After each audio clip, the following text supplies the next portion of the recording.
Hello everybody, welcome back. This is Tinker77 and we are back on the Redstone tutorial world.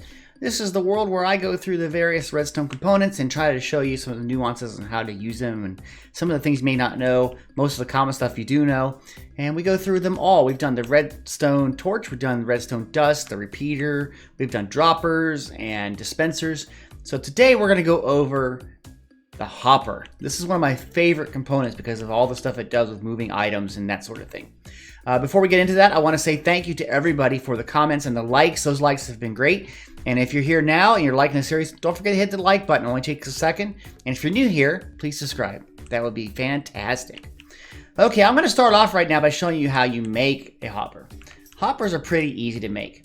You take iron and you make it into a V formation in the 3x3 crafting grid, and you put a chest down right in the center there, okay? And it makes a hopper. And that's pretty easy. Now I'm going to make a bunch more of those hoppers with what I have on me, okay? And I see I've got a bunch there.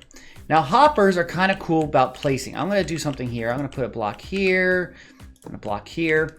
Hoppers kind of will point into the piece that you have. So if I'm pointing down, you can see it looks like it's going straight down. And it's to signify that items that are in here will go down into this. If I put it on a side of a block, you can see it goes and it goes over into the block. Same way if I put it on this side, okay? And we can do that at the opposite side. You can even pair these together and have a hopper. If I pulled shift on this side, you can see a hopper goes into here, goes into here. And that's the idea of placement. Now, that's easy, but you want to be careful when you're picking these up, because if I go at this with a tool other than, it's going to take forever. Any tool other than a pick, you do not get the hopper back, okay? We're going to let this run real quick so you can see. But basically, I lose the hopper. It gets destroyed, and that's kind of expensive. The iron and the chest that you use to do that, so it's not a good idea. It's gone. But if you use a pick, it is made right there. So that's what you need to know about placement and also about picking it up. Just like I found out recently, hoppers can be named. So if I put a hopper down right here, and I just right click on it, you can see it says item hopper, and it has 5 inventory spots. So in a pinch, you can use this for inventory. And that's great. But if I go over here and I put this in here, you can rename it. I'll call it Tinker's Hopper. And there you go. Now when I put this one down, you can see it says Tinker's Hopper. So you can rename these, which might be something you might want to use if you want to kind of mark what something is doing. Maybe you need some sort of note that you want to put in there, or you want it to be kind of funny for any of the other people who come to visit your base and see your hoppers, whatever. But you have a way to rename them. Hoppers have 3 basic things that they do, okay? The first thing is they pull items in from the top. So any items that get into this area go into the hopper. Now you can see this hopper doesn't have anything. I'm going to throw a couple pieces here if I can get it in here. Let's see if I can do that. There it goes. See, it kind of disappeared. And they're inside of here, okay? So that's the first thing they do. They pull from the top. They collect, I should say, from the top. The second thing they do is they pull. They pull in from outside. So if I have a chest here, okay?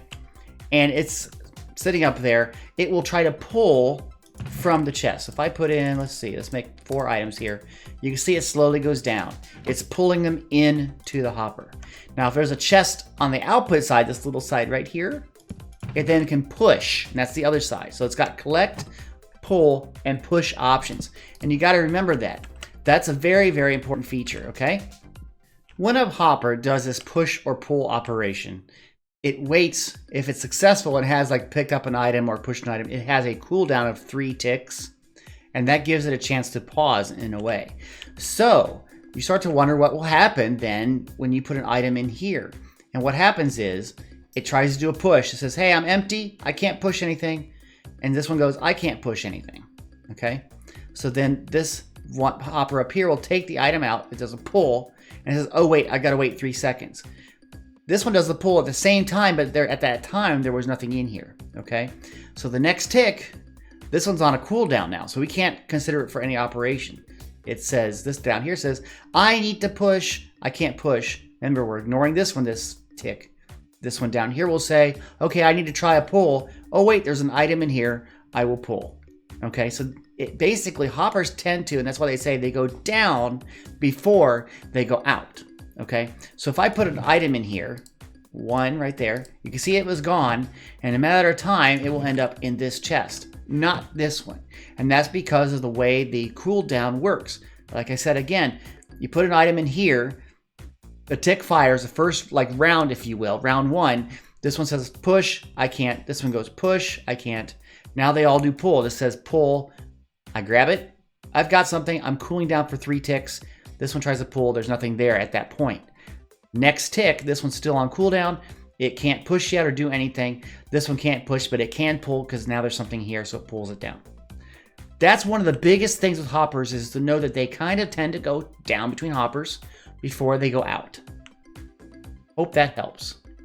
Now, a hopper is a redstone component, which means it reacts to redstone signals, okay?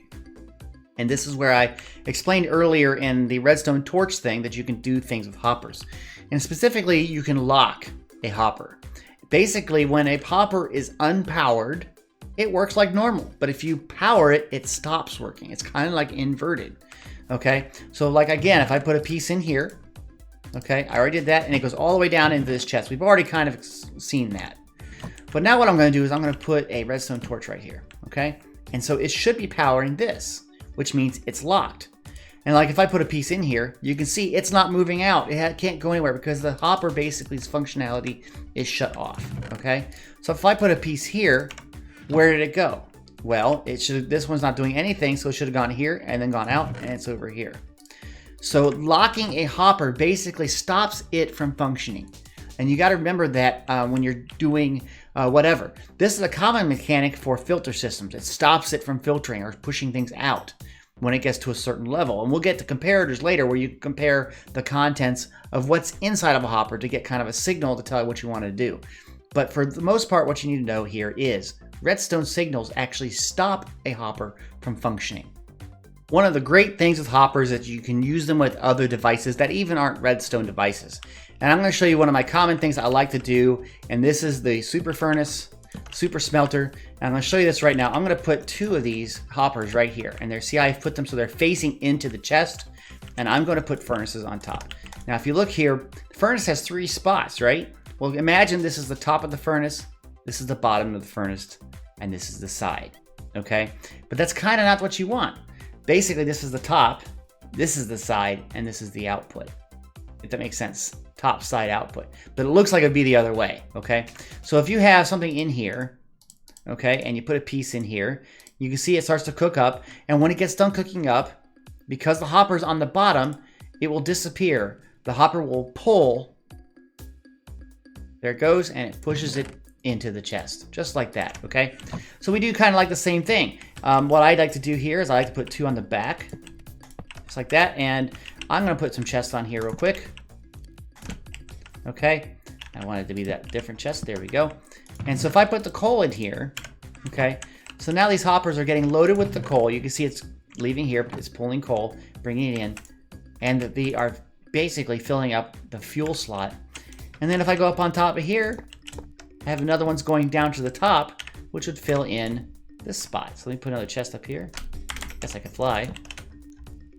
Okay, and if I put this stack of iron in here, the hoppers will pull out, and each of them are pulling from the same chest, so it goes down by 2 at a time. And then they're feeding into here and equalizing it out, and then their output will go into this chest. But you can see that, so you can do different things. Even with non-redstone components, you can actually do things, and that's one of the beauties of the hopper. Hoppers can also be used for chains. Let's say I have a hopper here. Oops, sorry, there we go.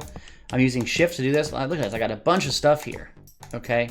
And this is one of the beauties of this also, is if you put something up here, let's say I want to get this furnace, it's going to go in, it's going to go through this whole chain of hoppers, and it's going to be out here. So you can kind of control how items move. That's a great thing to use with hoppers, is to be able to move items to where you want to go. Now remember, they are here basically collecting items. And so one thing I believe that they have done to research this is that if you put furnaces on top of hoppers, if you think about the hoppers before, when it's open like this, are really looking for any items or entities in the world. And that's going to take a lot more time computationally for the server. Whereas it knows right here, I have to look at this block's output. And so this is actually a much simpler operation. So if you need to block these things off, put something like that on there, and then they won't have any trouble.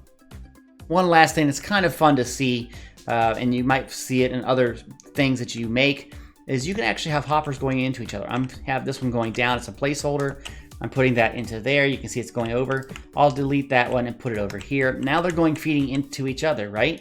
So if I put an item, look at that. You can see that's going off. Ding, ding, ding, ding. It's almost like a pulse, right? And then if you took something like, and I haven't gone into this in a video yet, but let's look at a comparator right now. And we'll put it right down here. Look at that, it's blinking. So, you know, you can move items and use that as kind of almost like a clock. Isn't that cool? So there's lots of neat things you can do with hoppers because of the fact that they move items around. And really, that's what you need to know for the hopper. It is a great tool for moving items, and it's a great way to control the flow of items using redstone. By activating a hopper, it will not function, and then you can make it go a different direction using that same moving down technique and the pushing outward technique, okay? So just remember that. Anyway, guys, that's all I've got time for. If you like this video, if you like this video, please hit that like button. If you have any comments, put them down in the comment section. And if you would like to be notified of the videos I produce, please subscribe to this channel. Don't forget to hit the little bell icon so you get all of the notifications. I'm talking really fast, so my mouth is mumbling. I do that a lot. Thanks, guys. Have a great day. Bye-bye.